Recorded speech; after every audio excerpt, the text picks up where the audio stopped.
మనకు మేలని ఆలోచించవలసిన వారుగా మనం ఉండాలని దేవుని యొక్క వాక్యము తెలియబడుతుంది.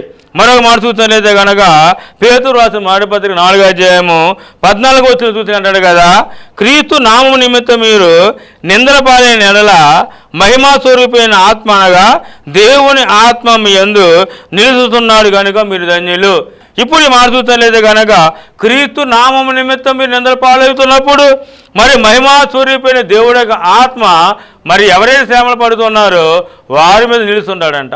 అప్పుడు చూసినట్లయితే కానీ ఎవరైతే కనుక మరి శ్రమలు పాలవుతున్నారో వారి మీద దేవుడి యొక్క ఆత్మ నిలుస్తున్నప్పుడు వారే ధన్యులంట. చూసారా?